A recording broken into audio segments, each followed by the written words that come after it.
2 दिन से पुकार इस सब्जेक्ट पर हमारी बात चालू है। पुकार करने का अधिकार इनको ही है जो अपने पास रही हुई पुरुषार्थ करने की क्षमता को पूरी बार लाता है। जिन शासन में पुरुषार्थहीन को पुकार करने का कोई अधिकार ऐसे भी नहीं है। कमजोर बेटा पुकार करे माँ को समझ में आता है, क्योंकि माँ को भी पता है कि कमजोर इतना जबरदस्त है कि कर कुछ नहीं पाता है। आपने देखा होगा पालना में सोया हुआ बेटा, इनके भाल पर कोई कौवा बैठ के इनकी आंख फोड़ भी डाले, वो हाथ भी नहीं हिला सकता है। इतना कमजोर बेटा अपनी माँ को चौके में से बुला सकता है। जो बेटा अपने सर पे बैठे हुए कौवे को नहीं उड़ा पाता है, वो बेटा अपनी माँ को रोटी बनाते बनाते अपने पास बुला सकता है आंसू के माध्यम से। वो इतना रोता है, इतना रोता है, इतना रोता है, माँ आने के लिए मजबूर हो जाती है। मगर उनके पास के जो इतने कमजोर है, परमात्मा भी मेरे पास आपके पास आने के लिए तैयार है, मगर हम इतने कमजोर हो। तो वो भी बात शायद कल करूँगा, मगर आज वो बात आपसे करना चाहता हूँ कि पुरुषार्थ के क्षेत्र में कल मैंने 5 स्टेप दिखाना शुरू किया था। Number 1 keep purity, second number keep priority, third number keep positivity. ये मेरी ताकत, ये मेरी क्षमता है। भगवान सब कुछ करेंगे, मेरी पवित्रता को मुझे संभालना है, फिर भगवान सपोर्ट निश्चित तौर से करेंगे। एना संदर्भ में एक नानकड़ी बात करी दूं।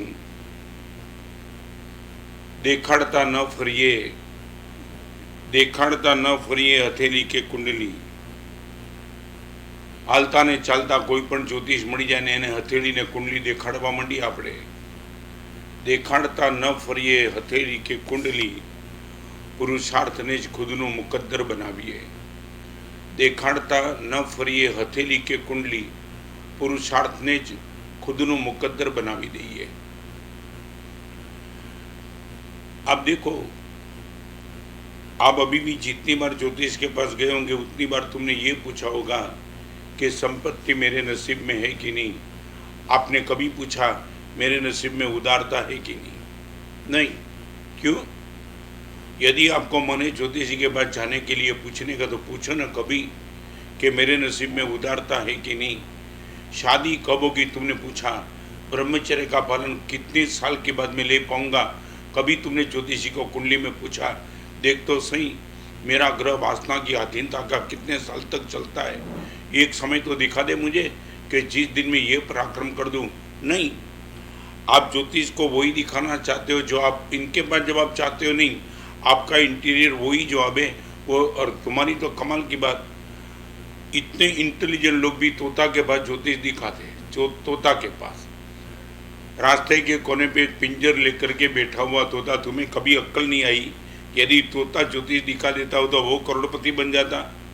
मगर रास्ते पे कोने पे तोता के पास ज्योतिष दिखाने की बात करने वाले, 2 ही मिनट में बता दूं, एक आदमी गया था ऐसे कोरोना के माहौल में, और तोता ने जो भी दिखाया, मगर 10 मिनट के बाद 4 घंटे तक उनके पास कोई आया नहीं। तो तोते के मालिक को लगा मैं ही खुद मेरा ज्योतिष दिखा दूं, और तोते को पिंजर से बाहर निकाला।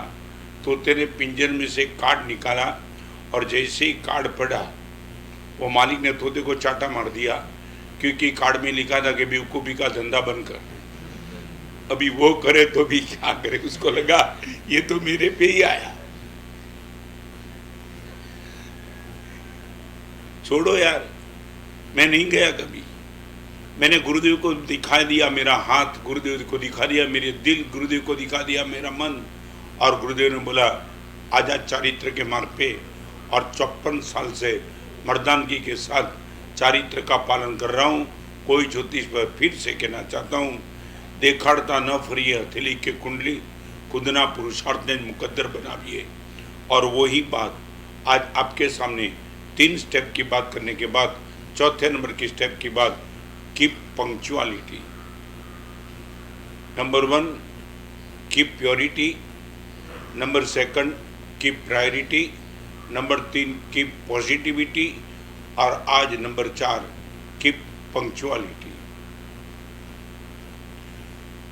बहुत बहुत क्षेत्र की पंक्चुअलिटी हो सकती है, कहीं समय की पंक्चुअलिटी, कहीं संबंध की पंक्चुअलिटी, कहीं साधना की पंक्चुअलिटी। आपने देखा होगा जिंदगी में हर पंक्चुअलिटी का अर्थ आप सिर्फ मात्र समय करते होंगे। पंक्चुअलिटी का शास्त्रीय अर्थ में आपको बता दूं तो औचित्य का पालन है कि पंक्चुअलिटी, आप जिस समय जो करना है वही करो, वो है पंक्चुअलिटी। आपको मालूम नहीं था, ऐसा कोई बोलेगा ना। मैं आपको वो बात बताना चाहूँगा कि पंक्चुअलिटी मुझे बहुत प्यारा एग्जाम्पल है, और एग्जाम्पल में कई जगह देता हूँ। वो लड़के ने खुद ने मुझे बता दिया था, जिस टाइम उसने बता दिया मैंने उनकी पीठ थपथपाई थी।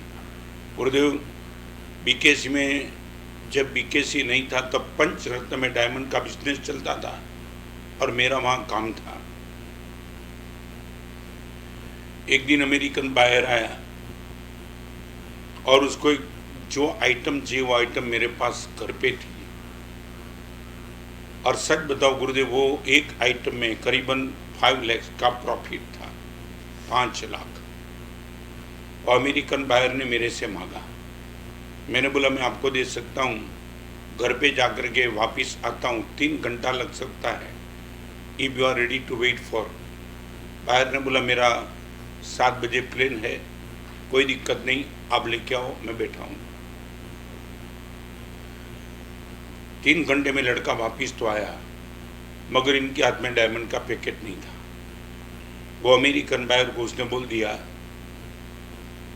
If you are ready to wait for, अभी और भी 2-3 घंटा आप वेट कर सकते हो, मैं आपको डायमंड का पैकेट दे सकता हूँ। क्या दिक्कत क्या है, आपके घर पे नहीं है? घर पे ही है। मैं घर पे गया था, जहाँ था वहाँ ही पैकेट था, मगर मैं ले नहीं पाया। नहीं, मैं ले नहीं सकता हूँ। लेने में मुझे रोकने वाला कोई नहीं था, मगर मैं ले नहीं सकता हूँ क्योंकि मेरा कॉन्शियस ना बोलता है।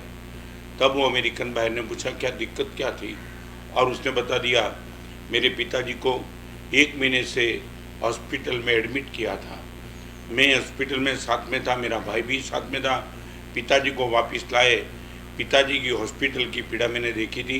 करीबन 1 महीने तक पिताजी सोए नहीं थे। 2 ही दिन हॉस्पिटल में से डिस्चार्ज मिला, और अभी मैं पैकेट लेने के लिए गया। जिस गद्दी पे पिताजी सोए थे उसी गद्दी पे पिताजी की नींद लग गई थी। हाथ ऐसा था, और जो पैकेट मैं आपको देना चाहता था वो पैकेट के ऊपर हाथ था। पैकेट लेने के लिए पिताजी का हाथ में हिला सकता था, मगर पिताजी की यदि नींद बिगड़ जाए तो मैं नहीं चाहता था 1 महीने के बाद पिताजी को आई हुई नींद को मैं डिस्टर्ब करूं। इसलिए मैं 5 लाख का प्रॉफिट छोड़ सकता हूं, मगर पिताजी की नींद नहीं बिगाड़ सकता हूं। I would like to ask you, आज मैं आपको सिर्फ पंक्चुअलिटी के क्षेत्र में इतना ही कहना चाहता हूं, आप किस चीज़ को लिए किस चीज़ छोड़ने के लिए तैयार हो, वो है पंक्चुअलिटी। कौन सी चीज़ पाने के लिए किस चीज़ को तुम नंबर 2 पे रखने की क्षमता रखते हो, और ये है पंक्चुअलिटी। नंबर 1 समय की पंक्चुअलिटी। मैं आपको पूछना चाहता हूँ, प्रवचन में बिना कारण लेट आओ, परमात्मा के वचन की आशातना का पाप आपको लगता है? कभी आपको मालूम है क्या?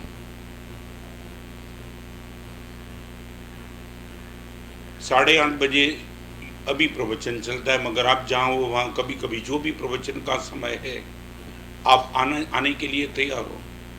प्रवचन हॉल में आप कभी भी आओ, आपको एंट्री मिल सकती है, मगर कोई काम नहीं, और जानबूझ करके ठीक है गुरुदेव को आने दो, मंगलाचरण करने दो, थोड़ी जमावट होने दो, फिर मैं जाता हूँ। ये मानसिकता परमात्मा के वचन की आशातना का आपको पाप लगाती है। आपने कभी सोचा है?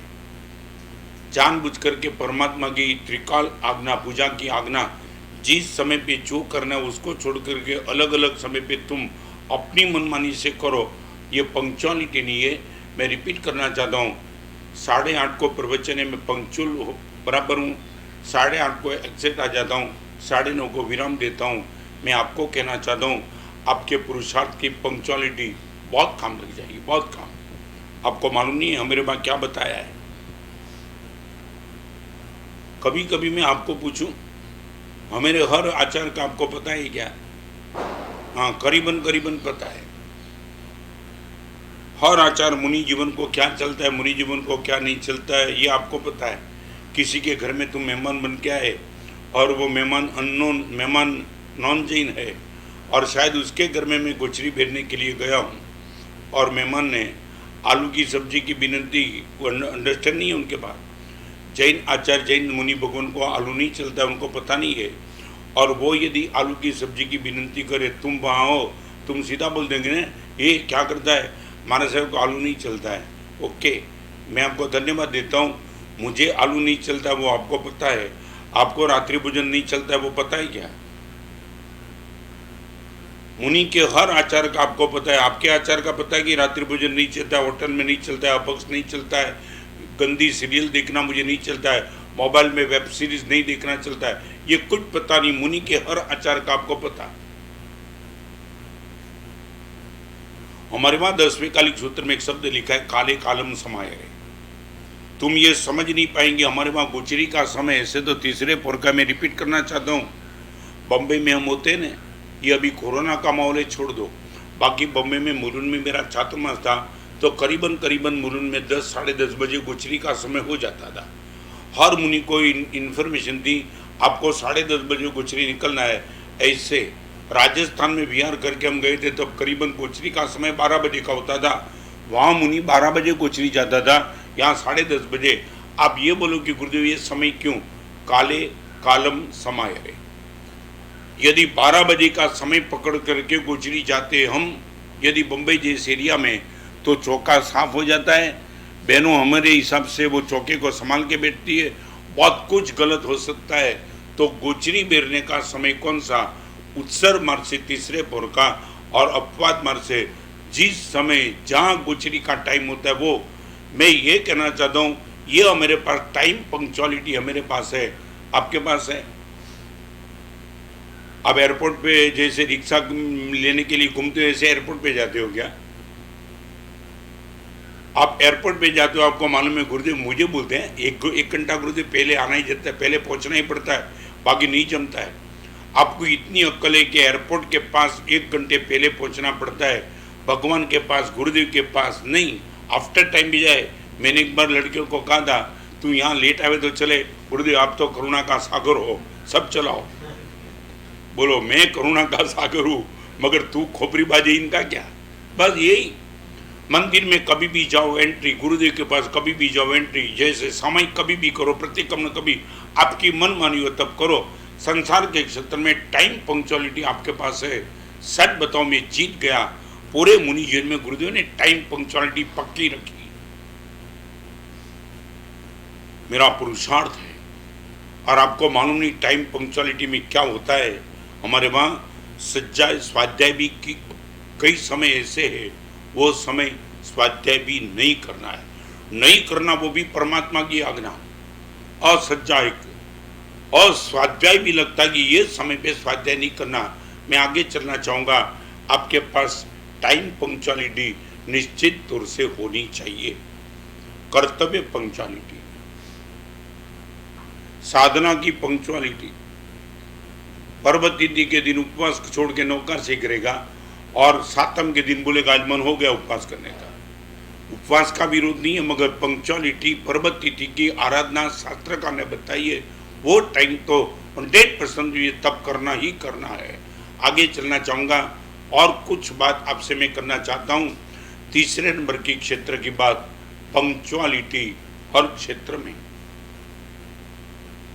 अब देखो, बहनों को कभी रसोई करते हुए तुमने देखा होगा, वो बात करती रहती है और जो मसाला लेती है ना, इतना ही पंक्चुअल मसाला जाता है। आपको कभी लगता होगा ये टेक्निक कहाँ से सीखी होगी? बिल्कुल जितना जितना माप चाहिए उतना ही माप, पंक्चुअलिटी बिल्कुल। थोड़ा भी इधर उधर हो गया तो आपको पता होगा। आपने कभी रोटी देखी, ये बहन जो रोटी बनाती है ना, आपको मालूम नहीं, एक ही साइज बिल्कुल, आपको लगता है क्या क्या मशीन में लाया, नहीं, बिल्कुल पंक्चुअलिटी। ये प्रैक्टिस से एक बात बताना चाहता हूँ, तीन चीज आंखों के सामने रखना। One is the practical, second is the practice, third is the punctuality. One is the practical, second is the practice, third is the punctuality.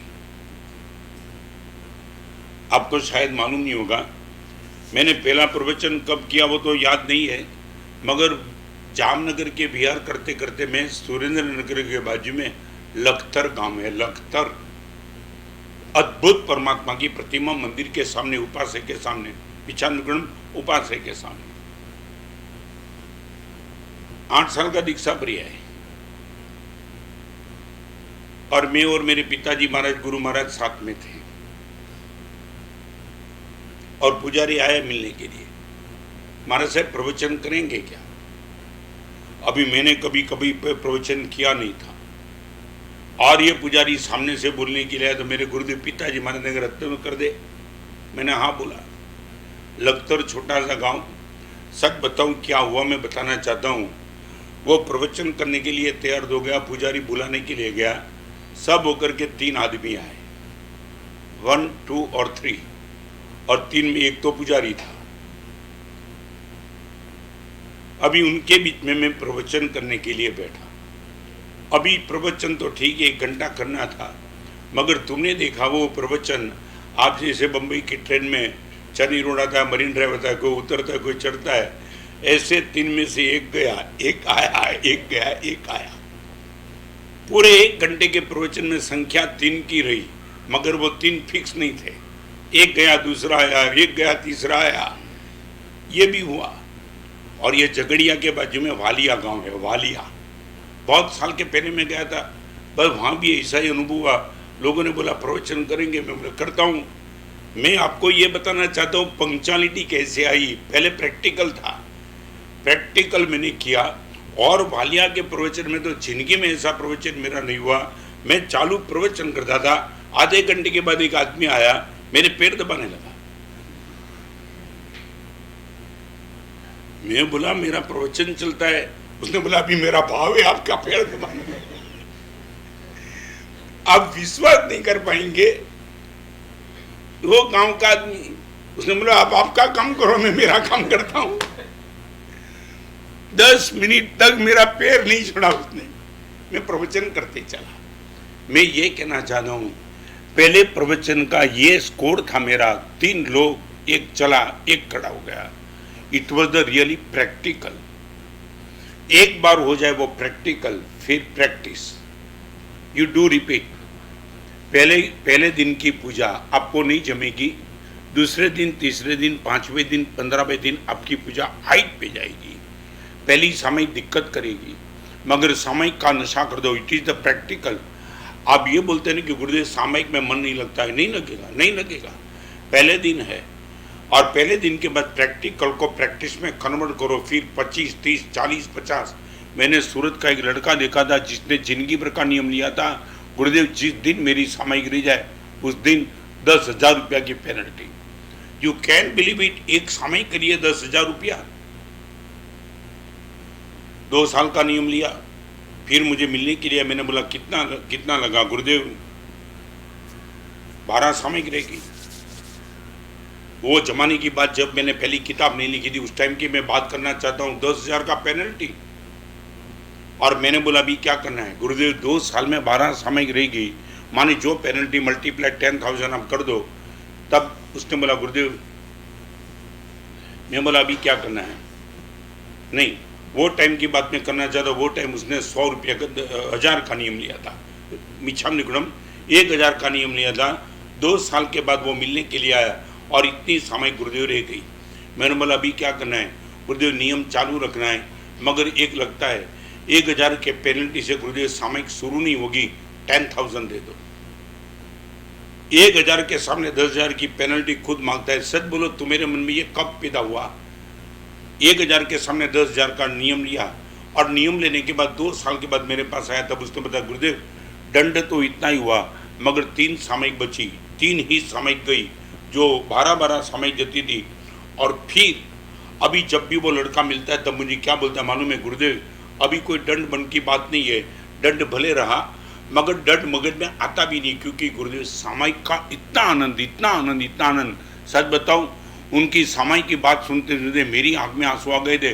उसने बोला गुरुदेव भगवान महावीर के जमाने में पुण्या श्रावक की सामयिक क्या थी मालूम नहीं है, मगर मैं जब सामयिक करता हूं लगता है मैं डुप्लीकेट पुण्या श्रावक हूं।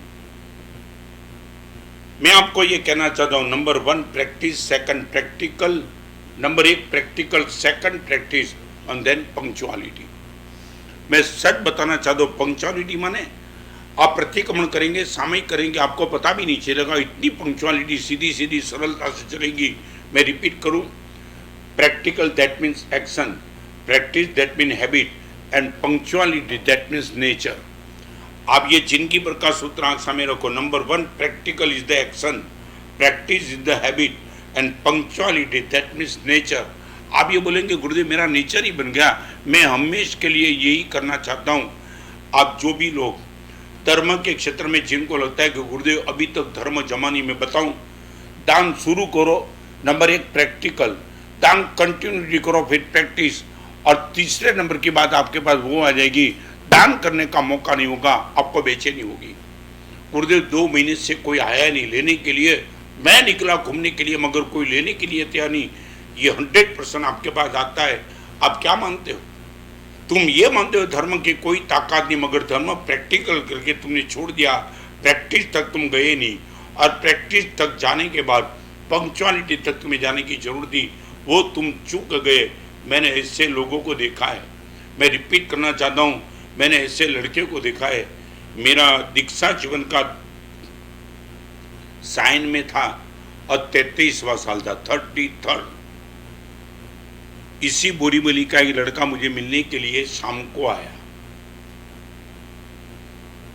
और हाथ जोड़ के बोला गुरुदेव आपका दीक्षा दिन, मैं बंबई में रहता, आप साइन, और गुरुदेव सच बताऊं दिमाग से निकल गया। मेरे पूरे जीवन पर गुरुदेव आपका अधिकार, यदि मैं कुछ सज्जन जैसा लगता हूं तो, और आपके ही दीक्षा दिन, और आप बंबई में, मैं बंबई में फिर नहीं आ पाया गुरुदेव। दोपहर को मेरे मित्र का फोन आया, तब पता चला आपका दीक्षा दिन है, शाम को आया हूं। मैं आपको बताना चाहता हूं ये पंक्चुअलिटी क्या हो सकती है। तब मैंने उनको बता दिया ठीक है, आया है तो गुरुदेव आया हूं, लेट आया हूं, मगर और लाभ लिए बिना जाऊंगा नहीं। मैं रिपीट करना चाहता हूं, लाभ दो वो प्रैक्टिस, लाभ लिए बिना जाऊंगा नहीं वो पंक्चुअलिटी। गुरुदेव लाभ दो ये प्रैक्टिस। आज गुरुदेव ठान के आया हूं, लाभ लिए बिना जाना। आप लाभ दो या नहीं दो, मैं लिए बिना यहां से निकलने वाला नहीं हूं। This is the punctuality. आप आपके जीवन को धर्म के क्षेत्र में चेक करना, प्रैक्टिस तक पहुंचेगी, पंक्चुअलिटी तक पहुंचे। वो लड़के ने मुझे बता दिया गुरुदेव बोलो। मैंने बोला क्या करना है गुरुदेव? ऐसे तो धर्म क्षेत्र में गुरुदेव बहुत कमजोर हूं, संपत्ति के क्षेत्र में गुरुदेव ठीक ठीक व्यवस्था है। आप गुरुदेव बोलो, दान की बात बताओ गुरुदेव, बहुत लेट हो गया। मैंने बोला तेरे मन में भाव है। नहीं गुरुदेव मेरे मन में नहीं, आपको मैंने मेरे पिता तुल्य माना है। गुरुदेव आप कुछ भी फिगर बोलो। मैंने बोला एक काम कर, 33,000 रुपया साधर्मिक भक्ति के लिए, ये बात मैं करना चाहता हूँ 21 साल पहले की, 33,000 इन साधर्मिक भक्ति। आप क्या मानते हो पंक्चुअलिटी क्या बुलाती है बताऊं? तब मैंने कहा 33,000 ज़्यादा तो नहीं लगता है। वो देखने लगा, गुरुदेव ज़्यादा की कहाँ बात, एक तो मैं लेट आया, मेरे जीवन पर आपका अधिकार, पैसा अच्छा, और आप फिगर बोले तो 33,000। गुरुदेव और आगे? मैं बोला 33,000 साधु जी की बिया बच, और आगे? बोला मैं 33,000 रुपया पाठशाला में। गुरुदेव और आगे? मैंने बोला 33,000 रुपया परमात्मा की भक्ति में। गुरुदेव और आगे? तुमने बिजनेस में ऐसा कहा होगा, तुमने चैरिटी में कभी किसी गुरु भगवान को कहा और आगे और आगे। और सच बताऊं, 4 क्षेत्र में मैंने 33 हज़ार रुपया बोल दिया। प्रभु भक्ति, गुरु भक्ति, पाठशाला और साधर्मिक भक्ति, करीबन सब कुछ आ गया। मैंने बोला गुरुदेव और आगे। मैं बोला बस इनफ। मेरे मन में जो ख्याल था वो तुझे बता दिया। ये भी मैं नहीं कहना चाहता था, मगर तेरा इतना फोर्स था इसलिए मैंने बता दिया। तब सच बताऊं, आज वो चेहरा मेरी आंखों के सामने, यही बोरीवली का लड़का आंख में आंसू के साथ कहा गुरुदेव आज सुबह ही आना था आपका आशीर्वाद देने के लिए, वो गलती का प्रायश्चित आपने बोला वो तो बराबर है, उतना ही रुपया प्रायश्चित के तौर से मेरी ओर से 33,000 4 क्षेत्र में आप बोले, हर क्षेत्र में 66,000 मैं दे दूंगा। और उसने डोनेशन दे दिया। मैं आपको ये पूछना चाहता हूँ, मुझे नहीं चाहिए, मैं आपके खुद के लिए पूछना चाहता हूँ, आपके पास इतनी पंक्चुअलिटी कब आई? बिजनेस करने में आपको लगा और दान के लिए तुमने कभी फोर्स किया गुरुदेव? जैसी मेरी आर्थिक स्थिति है उसके सामने गुरुदेव आपने कुछ नहीं बताया। बताओ गुरुदेव बताओ, सब छोड़ के मैं यहाँ से निकलने वाला हूँ। कब मालूम कब टिकट निकल जाए मेरी, पता नहीं चलेगा। बस आगे चलना चाहूँगा। 1 is the practical, 2 is the practice and 3 is the punctuality. क्या मुनि जीवन की हमारी ताकत बनी है। सच बताऊं, मैं तो कभी कभी पागल बन जाता हूं। ये 21 दिन की साधना में भी बैठा हूं, गौतम स्वामी की आराधना में। आपको लगता होगा कि एडजस्ट होने में गुरुदेव को समय लगता होगा, नहीं, बिल्कुल नहीं। उसी टाइम जिस दिन से प्रवेश किया उसी दिन से एडजस्टमेंट, माने हृदय तृप्त हो जाता है। मैं आपको इतना ही कहूंगा, धर्म के क्षेत्र में यदि आप आपका पैर जमाना चाहते हो तो practical, practice and punctuality 3 step पक्का कर देना, और फिर देखो आपको क्या आनंद आएगा। आप हिसाब किताब करते हो ना, आप दान का हिसाब करेंगे, अभिमान के लिए नहीं, अनुमोदना के लिए। मैंने कई लोगों को कहा है, और कई लोग मेरे पास आकर के उसकी डायरी दिखाते थे, गुरुदेव आशीर्वाद दिया था आपने, आज के 1 साल तक गुरुदेव इतना डोनेशन हुआ, आपको लगता है गुरुदेव कोई फर्क करना है, थोड़ा बता दो और मैं आगे बढ़ा सकता हूँ। मगर वो जब अपनी नोट मुझे बताते थे ना, तब इनकी आंख में हर्ष के आंसू थे। गुरुदेव पहली बार पता चला कि पूरे साल भर तक इतना डोनेशन में कर पाया। गुरुदेव दुनिया के डोनेशन की तो अनुमोदना करता हूँ, मेरे खुद के डोनेशन की भी मैं प्रशंसा नहीं करता हूँ, मगर अनुमोदना करता हूँ। मुझे आनंद आ गया। ऐसा है आपके पास? एक एड्रेस रख देना। मैं आपको अभी वो बताना चाहता हूँ 5वें नंबर के स्टेप की बात। Number 1 purity, number 2 priority, number 3 positivity, number 4 punctuality, और नंबर 5 कीप प्राइवेसी।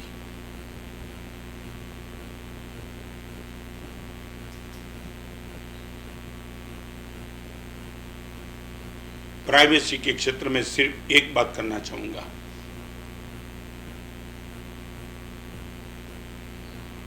आपके पास 3 पूंजी जबरदस्त हो प्राइवेसी के क्षेत्र में। नंबर 1, रात को 12 बजे भी आपके पास निर्मलता हो, ये प्राइवेसी। आपके अंधारे को भी डिस्टर्ब करने की किसके बाप की ताकत नहीं, कोई नहीं। No one can come in darkness. आपको हिलाने की ताकत किसी की नहीं। आपने सोचा होगा, आपने कभी एक साइकोलॉजिकल देखा होगा, आपको कुछ भी गलत करना होता है ना, तब आप इधर उधर देखते हो। एक बार चेक कर लेना, जब भी गलत करने का मन होता है, मौका मिल जाता है ना, तब आप इधर उधर देखते हो, कोई देखता नहीं ना। और जब कुछ अच्छा करने का मन होता है ना, तब आप ऊपर देखते हो। गलत करने के पहले एक बार ऊपर देख लेना, इधर उधर मत देखो, एक बार ऊपर देखो, तब पता चलेगा ऊपर देख रहा है सब। ये प्राइवेसी की बात आपको करने के पहले एक बात कहना चाहूँगा, 1 एड्रेस इन लाइफ। मैं यदि सफल बनाऊँ, मेरे जीवन का राज आपको बताना चाहता हूँ। અને એટલા માટે ગુજરાતીની એક સરસ મજાની કડી છે, તમે કાયમ માટે આંખ સામે રાખજો। શિયાળામાં લોહી ફરતું રહે, શિયાળામાં લોહી ફરતું રહે એ માટે એક તાપણું જોઈએ। શિયાળામાં લોહી ફરતું રહે એ માટે એક તાપણું જોઈએ. આપણી પવિત્રતા અકબંધ રહે એ માટે એક આપણું જોઈએ.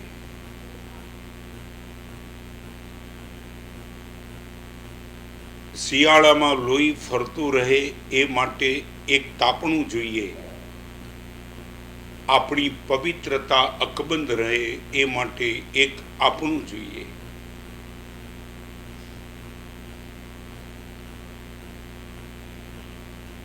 मेरा और आपको जिसको फुल राइट, मैं आपको बताना जो प्राइवेसी, कीप प्राइवेसी.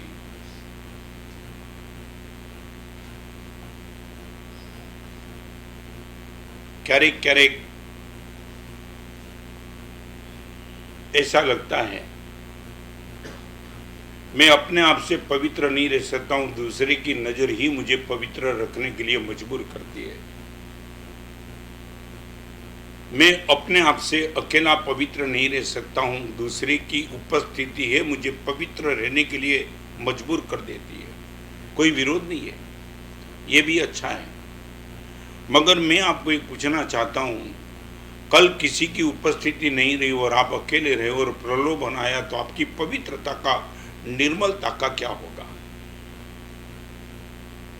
मैं रिपीट करना चाहता हूं, मेरे गुरु भगवान की उपस्थिति मुझे गलत करने से रोकती है, मेरे शिष्य की उपस्थिति मुझे गलत करने से रोकती है, संघ की उपस्थिति मुझे गलत करने से रोकती है. मगर मैं अपने आप से, मेरी प्राइवेसी में मैं गलत कैसे कर सकता हूँ, गलत कैसे सोच सकता हूँ और गलत कैसे बोल सकता हूँ. कई प्राइवेसी. एक बार आप अपने आप को चेक करो, कागज पे लिस्ट करो. यदि मैं अकेला होता और मुझे कोई देखने वाला नहीं होता और सामने से इतना आकर्षण आ जाता, मैं 100% अपने आप को बचा सकता. और एक बात बताना चाहता हूँ, अकेलेपन में खुद को बचाने की आप कमजोरी महसूस करते हो तो अकेले में जाने की गलती जीवन में कभी मत करना.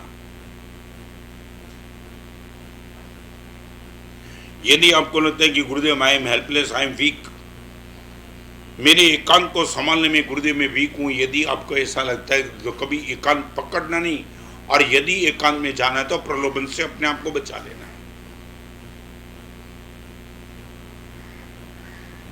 શિયાળામાં લોહી વહેતું રહે માટે તાપણું જોઈએ.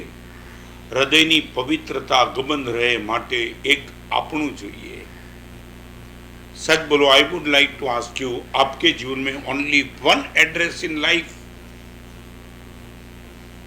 और एक बात बताना चाहता हूं,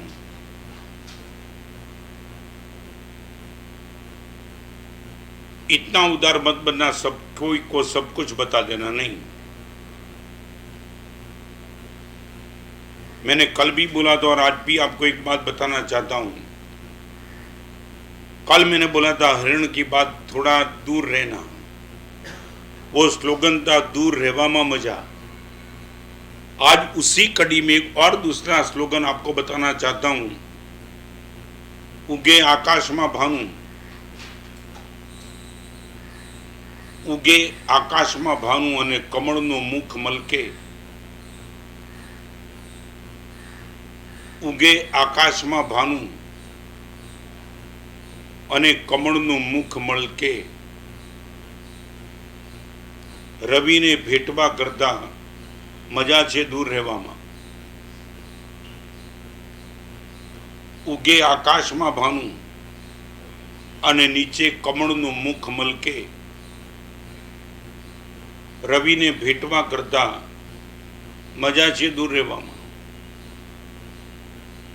यदि कमल को इतना प्यार हो जाए कि सूर्य के हिसाब से तो मैं इतना बड़ा हो गया,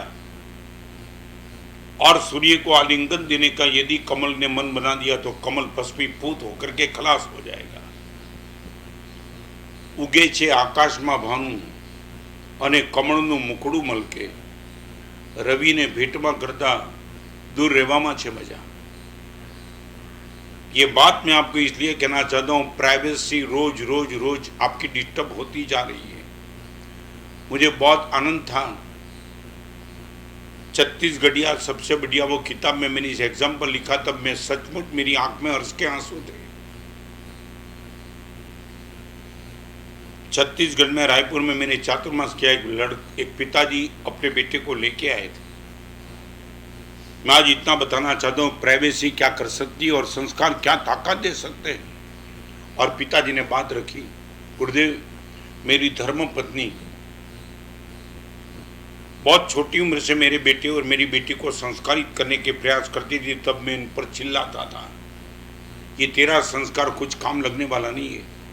आने वाले दिनों में माहौल इतना बेकार होने वाला है कि ये तेरा लड़का और तेरी लड़की, देखो बात करने में खुद का भी लड़का है मगर बोलने का तरीका, ये तेरे संस्कार की विरासत कुछ काम नहीं की। फिजूल तू समय बिगाड़ रही है।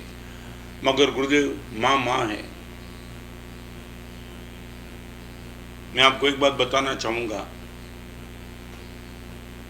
थोड़ा इमोशनल कोटेशन है पण याद रखो।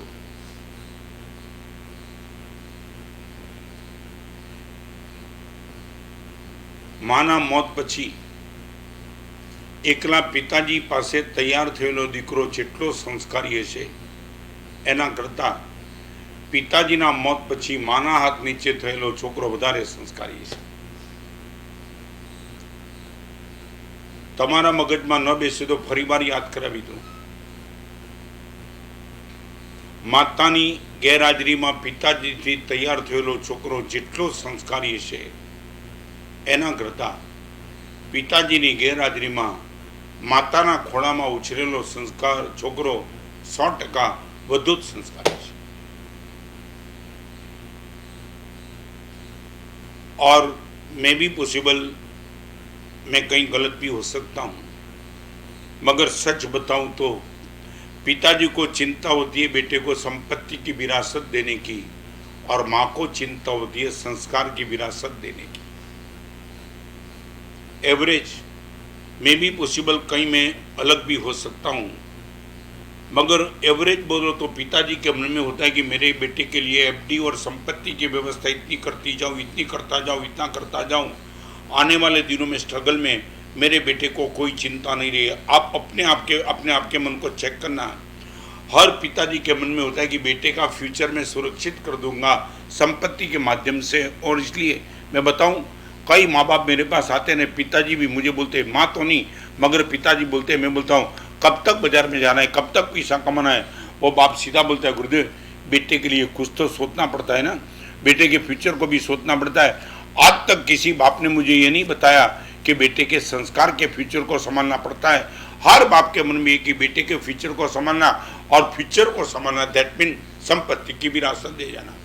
हर बाप के मन में बेटे को संपत्ति की विरासत दिए बिना मैं जाऊंगा नहीं, और हर माँ के हृदय में होता है बेटे को संस्कार की विरासत दिए बिना मैं रहूंगा।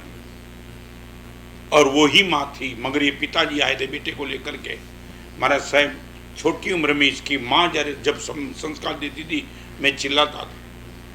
और गुरुदेव आज पता चला मेरी संपत्ति की विरासत जो काम नहीं आई वो माँ के संस्कार क्या काम आ गए। और सच बताऊं, वो लड़के और लड़की दोनों मैच्योर बेटे रहे। मैं हैरान था, आज के जमाने में अपवाद मिलता है ये। मैंने बोला प्रसंग बताएंगे। गुरुदेव क्या प्रसंग बताऊं। माँ ने और पिताजी ने छोटी उम्र से पवित्रता का जो कुछ भी संस्कार देना था देते देते ये लड़के और लड़की बड़े हो गए गुरुदेव। और मुझे भी बिजनेस में बहुत प्रॉफिट हुआ। इतना प्रॉफिट अनब सनब, और अनब सनब प्रॉफिट होने के नाते गुरुदेव मैंने एक बंगला बनाया। बेटे को भी पता है, ये बेटा बेटा सामने पैसे अनब सनब से बंगला बनाया। बंगला बनाने के बाद ये बेटा गुरुदेव 18 साल का, बेटी 16 साल की। मैंने सोचा अभी इस जमाने में फ्रीडम चाहिए। मैंने बेटे और बेटी के लिए मेरे ही बंगले में अलग कमरा बनाया ताकि बेटे और बेटी सुरक्षित कमरे में रहे, अपनी इंडिपेंडेंट रहे, इसलिए बना दिया। सबसे बड़ी बात तो वो थी, बेटे को मैंने बताया भी नहीं था। बस बेटा एक बार देखने के लिए बस सीधा बंगला का प्लान देख लिया। और तब गुरुदेव बेटे ने मुझे रोका। जब बेटे को मैं फर्निश हो गया सब, और टीवी रखा था दोनों के कमरे में, तब बेटे ने बता दिया, पप्पा आपसे मैं माँ की उपस्थिति में बात करना चाहता हूँ। हम गुरुदेव ड्राइंग रूम में रात को इकट्ठे हुए, और बेटे ने पिताजी को कहा, पिताजी आप चाहते हो मैं आपसे और माँ से टूट जाऊँ? मैं और मेरी बहन हम आपसे और माँ से टूट जाए आप चाहते हो? पिताजी ने बोला बेटा तो क्या बोलता है? तो पिताजी एक बात बताऊं, एक ड्राइंग रूम में कॉमन टीवी है ना, ये टीवी तो पूरे परिवार को कभी ना कभी एक साथ बिठा देता है। अब हमारे मेरे कमरे में अलग टीवी रख दिया, बहन के कमरे में अलग टीवी रख दिया। एक तो आज का माहौल, 18 साल की मेरी उम्र, बंद कमरा, इंडिपेंडेंट टीवी, क्या होगा पिताजी हमारे दोनों का? और सबसे बड़ी बात तो है, हर रोज शाम को गुरु पापा 1 घंटे 2 घंटे हम दोनों साथ में बैठते, ये बैठना बंद हो जाएगा टीवी घर में रखने के बाद। पिताजी आपको विनती करना चाहता हूँ, हम दोनों का इंडिविजुअल कमरा कैंसिल कर सको तो कर सको, यदि वो आपको नहीं बैठता है और मुझे और बहन को अलग कमरा देना चाहते हो, पिताजी एक काम तो पक्का कर दो, हमारे दोनों के कमरे से टीवी निकाल दो। हमें इतना भरोसा नहीं है कि टीवी हमारे कमरे होने के बाद भी हमारी पवित्रता बचा पाएंगे, प्लीज़। और सच बताऊं, तब पिताजी की आंख में आंसू थे और पिताजी ने कहा कि गुरुदेव, मैंने मेरी धर्मपत्नी को धन्यवाद दिया। ये 18 साल की उम्र में बेटा सामने होकर के डिमांड करता है, ये छोटी उम्र से तूने दिए हुए संस्कार का प्रभाव है, ये मैं नहीं कर पाता, ये तूने कर पाया। प्राइवेसी,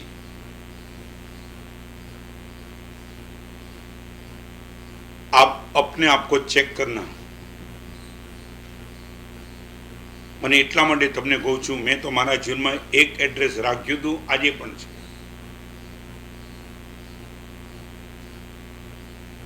તમને શું કહું, જિંદગીમાં બધાને નારાજ કરવાતા કરજો, પણ આવું એક એડ્રેસ જેનું રાખ્યું હોય એને નારાજ કરવાનું પાપ ક્યારેય જીવનમાં નહીં કરતા। Only one address. और मैं मेरी बात बताऊं, मेरे जीवन का, मुनि जीवन का 1 पॉइंट प्रोग्राम था कि जिसके पावन सानिध्य में रहूं, इसके चेहरे पे मेरे निमित्त तक कभी उदासीनता नहीं आनी चाहिए।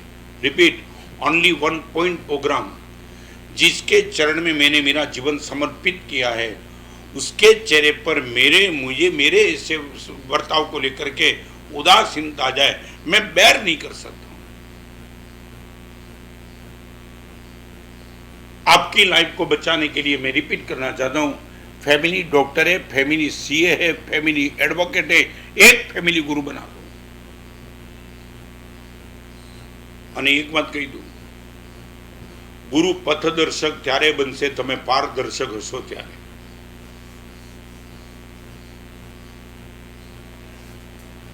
તમે ગુરુદેવની સામે પણ પારદર્શક નહીં બની શકો તો ગુરુદેવ તમારા માટે પથદર્શક નહીં બની શકે। તમારા જ અને પારદર્શકતાનો અર્થ છે તમારા જીવનના પ્લસ પોઈન્ટ નહીં, તમારા જીવનના બધા જ માઇનસ પોઈન્ટ। डॉक्टर के पास जाने वाला मरीज पारदर्शक इसलिए होता है कि डॉक्टर को वो बोल देता है कि डॉक्टर यहाँ चुपता है, डॉक्टर बोले तेरे बॉडी को देख के कुछ नहीं लगता है, डॉक्टर आपको नहीं लगता है, मगर मैं सच बताऊं बहुत पेन है, बहुत पेन। और तुम्हें तो वो भी मालूम होगा, डॉक्टर ने सब कुछ चेक किया, लैब में रिपोर्ट दे दिया कुछ नहीं है, तब भी आप बोलेंगे डॉक्टर कुछ नहीं है, फिर भी मैं डिस्टर्ब हूँ, आप एक काम करो सीटी स्कैन कराओ, एमआरआई कराओ, मगर कुछ करो। क्या होता है, आपके रोगों को दूर करने की ताकत डॉक्टर तब रखता है जब आप इनके पास पारदर्शक बन जाते हो। आपके दोष को दूर करने की ताकत गुरुदेव तब रखते हैं जब आप इनके सामने पारदर्शक बन जाता हो। हम नहीं है, हम पारदर्शक नहीं होना चाहते और गुरुदेव को पथदर्शक बनाना चाहते हो, कहाँ रास्ता दिखाएगा। मैं आपको बताऊं, आपकी जिनमें तब जबरदस्त है, मगर आपको लोभ डिस्टर्ब करता है तो गुरुदेव को आपको बोलो गुरुदेव मैं तेले के पाने तेले, अट्ठम के पाने अट्ठम कर सकता हूँ, मगर गुरुदेव 1 लाख रुपए का डोनेशन देने का मन नहीं होता है, अनब सनब पैसा होने के बाद। गुरुदेव सबसे मेरी कमजोरी है, मैं दान नहीं कर सकता हूँ, गुरुदेव प्लीज कुछ करो, दान की बात करो गुरुदेव, तब तो कभी भी कर लूंगा।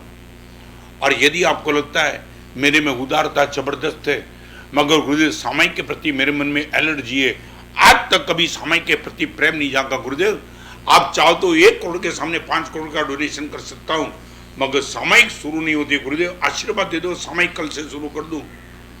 डॉक्टर के पास जाकर के आपका शरीर कहाँ अच्छा है वो नहीं बताना है, आपका वीक पॉइंट बताना है, तो गुरुदेव के पास जाकर के भी आपका वीक पॉइंट दिखा दो, गुरुदेव दिस इज माई फॉल्ट,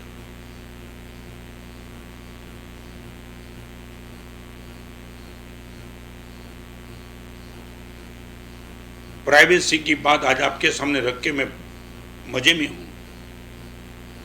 इतना गुरुदेव ने मेरे पे भरोसा रखा था, मैं इतना पवित्र था वो नहीं, मगर गुरुदेव को एक पंक्चुअलिटी के क्षेत्र में गुरुदेव को मैंने बस निश्चित कर दिया था, रत्न सुंदर तेरे लिए मेरे मन में कोई डाउट नहीं है। અને સૌથી મુખ્ય વાત તમને નિર્મલતાના ક્ષેત્રમાં પહેલા પણ કરી હતી અને આજે પણ ગુજરાતીમાં કરી દઉં, જે સંબંધને તમારા સંબંધીથી છુપાવવો પડે એવા સંબંધમાં ક્યાંય આગળ નહીં વધતા। તમારા પરિવારના સંબંધથી છુપાવવો પડે એવા એક પણ સંબંધમાં ભૂલે ચૂકે આગળ વધવાનું પાપ ક્યારેય નહીં કરતા।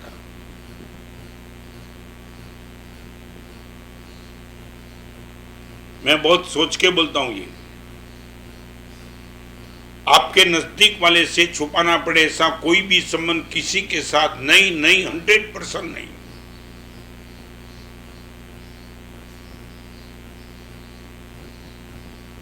मैं आपको एक छोटा सा एग्जाम्पल बताऊंगा, आपको पता चल जाएगा। मुझे बहुत प्यारा लगा और मेरे जीवन के लिए भी बहुत हौसला देने वाला एग्जाम्पल आज भी। एक मेहमान किसी गांव में किसी किसान के घर पे गए। ये एग्जाम्पल आपको उचित लगे तो आपके बेटे को, बेटी को, धर्मपत्नी को, जिसको भी ठीक लगे उसको बता देना ये एग्जाम्पल। और मेहमान गए इसी किसान के घर पे, गर्मी का दिन था, 9-10 बजे का समय था और बैलगाड़ी खेत से आई। मेहमान ने यजमान को कहा, आपका खेत यहां से बहुत दूर लगता है। नहीं, नजदीक है, 500 कदम वॉकिंग डिस्टेंस। गांव में इतना तो हम लेटरिन जाते, इतना नजदीक लगता नहीं है। मैं सच बोलता हूं, मगर फिर भी आपको पूछूं, आपको कैसे लगा कि मेरा खेत बहुत दूर लगता है? तो कि देखो, आपकी खेत में जो माल था ना, वो माल लेकर के आपकी बैलगाड़ी भी आई ना, तो आपका कुत्ता भी बैलगाड़ी के साथ ही आया। ये आपका ही कुत्ता है ना, पालतू कुत्ता। हाँ, मेरा ये कितने साल से यहाँ रहता है। आप देखो इनको, वो हांफ रहा है, इनका पेट फूल रहा है। आपका कुत्ता बैलगाड़ी के साथ चलते चलता है। यदि आप बोलते हो कि 500 कदम का डिस्टेंस होता तो आपका कुत्ता, इनका पेट इतना फूलता नहीं, उनके मुंह से थूक निकल रहा है, जबान बाहर आ चुकी है। हाँ, फिर जे कुतरो, आप बता पाएंगे ये कुत्ता ऐसा बुढ़ा भी नहीं है, यंग कुत्ता है। तो यंग कुत्ता होने के बावजूद भी वो कुत्ता पेट क्यों फुला रहा है, उनके मुंह से जीभ क्यों बाहर निकल रही है, थूक क्यों बाहर निकल रहा है, हाफ क्यों रहा है? जो मैसेज दिया वो मैसेज मैं आपको देना चाहता हूँ, जो मैसेज मुझे मेरे गुरुदेव ने और परमात्मा महावीर जी ने मुझे दिया था। वो मालिक ने, किसान ने मेहमान को इतना ही कहा, आपकी बात सही है, खेत बिल्कुल नजदीक होने के बावजूद ये कुत्ता जब भी बैलगाड़ी से निकलता है ना, तब रास्ते में और भी जो कुत्ते मिल जाते, इधर उधर उधर उधर, सबके साथ पंगा लेने के लिए वो सीधा रास्ता क्रॉस कर देता है। मैंने कितनी बार कुत्ते को समझाया, दोस्त अपने रास्ते को छोड़ के किसी ट्रैक पे जाने की गलती मत कर। मगर ये कुत्ता कभी यहाँ गया, कभी वहाँ गया, कभी हड्डी वहाँ देखी, कभी रोटी वहाँ देखी। मेरे घर में सब कुछ देता हूँ, खाने के लिए तीनों टाइम उसको जो भी चाहिए सबको देता हूँ, मगर हड्डी दिखाई पड़ी, रोटी दिखाई पड़ी और कुत्ता भागा, कोई कुत्ती दिखाई पड़ी, वहाँ भागा। 500 कदम नजदीक होने के बाद मेरी बैलगाड़ी सरलता से आ सकती है। ये कुत्ता इसलिए नहीं आता है, जो भी ट्रैक पे उसको नहीं जाना है वो हर ट्रैक पे जाता है, इसलिए वो दुखी हो गया है। ये मैंने पढ़ा ना, तब मैं आपको भी कहना चाहता हूँ, मोक्ष बहुत नज़दीक है यदि हम गलत ट्रैक पे जाने का बंद कर दे तो। मोक्ष मार्ग बिल्कुल सरल है, मगर अलग अलग जगह पे जाना, होटल दिखाई पड़ी चले गए, पब दिखाई पड़ा चले गए, फ्रेंड दिखाई पड़ा चले गए, क्लब दिखाई पड़ा चले गए, कहाँ जाना है? साध राज अड़गा जी बैठा पण भक्ति मन में बैठा अड़गा ने वड़ग्या जे रेवू ते भाणा खड़खड़ दुख से वो कहां जाना है। 56 साल के दीक्षा जीवन में कहीं भी ट्रैक बदलने का मन हुआ था, चाटा मार दिया, रत्न तो कहां जाता है। दीक्षा जीवन के 15 साल के बाद मैंने सिर्फ जलगाम के चातुर्मास में एक पेपर की हेडलाइन पढ़ी थी, headline only, not full paper. और प्रवचन में से बाहर आने वाले गुरुदेव ने अपने आसन को देखा, लगा कि पेपर को किसी ने टच किया है। और उसी टाइम कपड़े बदलते वक्त गुरुदेव ने सबको बुला दिया, बुलाओ सब साधु को। मेरे गुरुदेव के साथ में ऊपर बैठा था, नीचे आया, और जो भी साधु थे सब साधु के बीच में गुरुदेव ने पूछा, ये पेपर किसने लिया था। झूठ तो बोलने का प्रश्न ही नहीं था। हाथ जोड़ के मैंने कह दिया, गुरुदेव ये पेपर आपके जाने के बाद मैंने देखा था, सिर्फ हेडलाइन। ये तेरी औकात, ये विश्वासघात गुरु का। आप सोच सकते हो आज रत्न सुंदर कहां बैठे, उनके पीछे क्या था। मेरे जाने के बाद ये लाइब्रेरी बना रखी है क्या पेपर पढ़ने की। एक हेडलाइन पढ़ी थी, अंदर एक लाइन नहीं पढ़ी थी, रख दिया था पेपर। और गुरुदेव ने बोला कल इनका प्रायश्चित अठम का कर देना।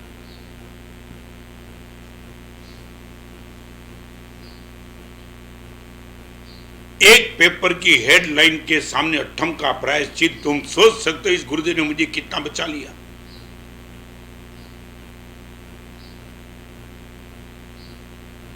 आज मैं अपने आप को धन्यवाद इसलिए मानता हूं कि गुरुदेव इस पालतू कुत्ते को आपने कहीं जाने नहीं दिया। कदम कदम कदम कदम पे आपने रोक दिया, और रोकने के हिसाब से आज कुत्ता 100% सही बन के आपके घर पे बैठा है।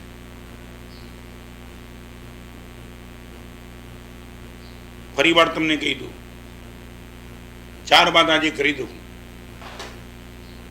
संपत्ति ने अनीति थी बचावजो, संबंध ने बेवफाई थी बचावजो,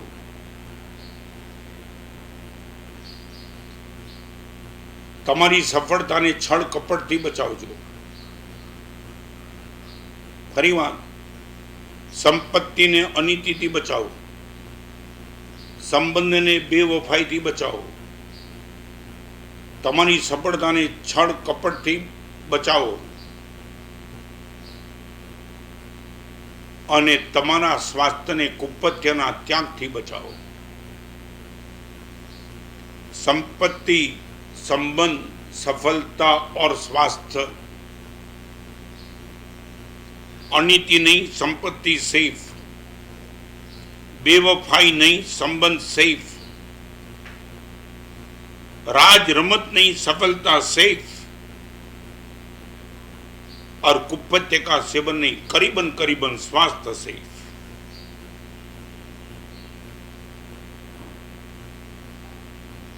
प्राइवेसी में 3 चीज बचा लेना। नंबर 1 निर्मलता, नंबर 2 निश्चिंतता। निर्मलता के बाद निश्चिंतता।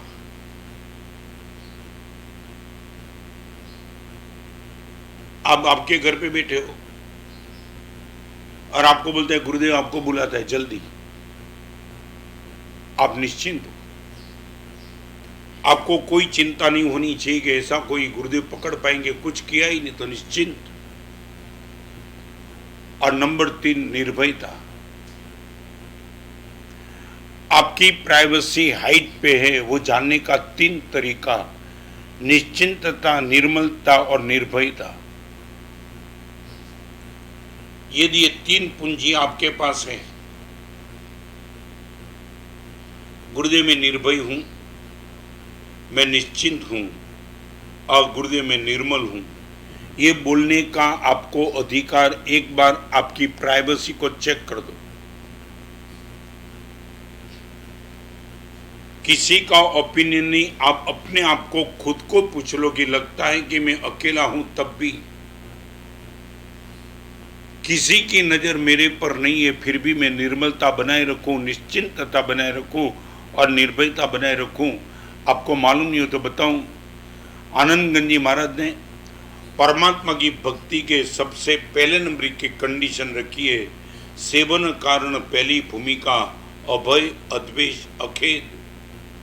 भगवान आपकी भक्ति करने के सबसे पहले नंबर की कंडीशन है अभय अद्वेष अखेद। सप्त महाभय टाड़ो रे सप्तम जिनवर देव लेना। भगवान आपके चरण में आने के बाद आपने मुझे निर्भय बना दिया, भय मुक्त कर दिया। ये उपकार का बदला आपको मैं कब चुकाऊंगा। इसलिए फिर से मैं दोबारा कहना चाहता हूं, एक काम आज फरी बार तमे करो। શિયાળામાં લોહી વહેતું રહે માટે એક તાપણું જોઈએ, હૃદયની પવિત્રતા અકબંધ રહે માટે એક આપણું જોઈએ। खुली बोल दो बात गुरुदेव को, सब कुछ जो भी बताना चाहते हो। सूरत का एक लड़का, पारदर्शकता क्या होती इनकी मैं बात करना चाहता हूं। सूरत का एक लड़का, कावी सम्मेलन था, जिस कावी सम्मेलन में भगवान के शासन को कल्पेश वी शाह मिला। कावी सम्मेलन में आने के पहले 6 बजे सम्मेलन शुरू हुआ, इनके पहले जो लड़का सिगरेट पी करके सम्मेलन में बैठा था, ये मैं बात कल्पेश की खुद की करता। पहले प्रवचन में लास्ट बैठा, सेकंड प्रवचन में बीच में बैठा, तीसरे प्रवचन में आगे बैठ गया। वो बात मैं कावी सम्मेलन की करना चाहता हूं इसलिए कि एक एड्रेस, एक लड़का दूसरे दिन मेरे पास आया। वो टाइम किताब का प्रकाशन करने वाला रत्नत्रयी ट्रस्ट अभी शुरू होने जा रहा था। वो लड़का बहुत शालीन था। मैंने लड़के को कहा, एक बात मुझे लगता है कि रत्नत्रयी ट्रस्ट का ट्रस्टी तू भी, one of the trustee you will be. आप विश्वास नहीं कर पाएंगे, आज भी वो लड़का है, उनका नाम नहीं बताना चाहता हूं, और वो लड़के ने बता दिया, गुरुदेव आपने मेरे कपड़े देखे, मेरा व्यवहार देखा है, इसलिए आपको लगता है मैं बहुत पवित्र पुरुष हूं, मगर मेरा पास्ट कैसा था। यदि आप रत्नत्रयी ट्रस्ट जैसे पवित्र ट्रस्ट का मुझे ट्रस्टी बनाना चाहते हो तो मुझे लगता है मेरी ब्लैक डायरी आपके सामने मैं खुली कर दूं, फिर आपको लगे मैं ना नहीं बोलूँगा। सच बताऊं, वो लड़के ने पूरी आलोचना, अपने युवानी के वय में जो भी गलती हो चुकी थी सब खुली करीबन 100 पेज की डायरी दे दी। देने के बाद बता, गुरुदेव ये पढ़ लो, मैं आज का हूँ वो अलग हूँ और कल तक अलग था। यदि इतना पढ़ने के बाद भी आपको लगे ये ट्रस्ट का ट्रस्टी बनने में योग्यता है, आप आशीर्वाद दो। मैंने बोला ये कल का है कि आज का है? गुरुदेव ये कल थी मेरी, आपको पाने के बाद इसमें एक भी कलंक आज नहीं है और आने वाले दिनों में ये कलंक नहीं आएगा। वो दावा के साथ बोलना चाहता हूँ, वो लड़के को मैंने रत्नत्रयी ट्रस्ट का ट्रस्टी बना दिया था।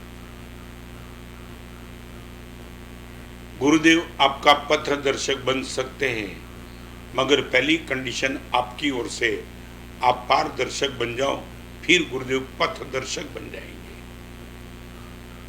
Keep purity, keep priority, keep positivity. तीसरे नंबर की बात, keep punctuality and keep privacy. 5 क्षेत्र में मेरा पुरुषार्थ हो, फिर पुकार क्या कर सकता है। अद्भुत बात कल के प्रवचन में करूंगा। इस संडे को जाहिर प्रवचन का सब्जेक्ट रहेगा BBA। ये आपकी डिग्री पर हर संडे प्रवचन चलता है। वन ऑफ द डिग्री है BBA की, उनको लेकर के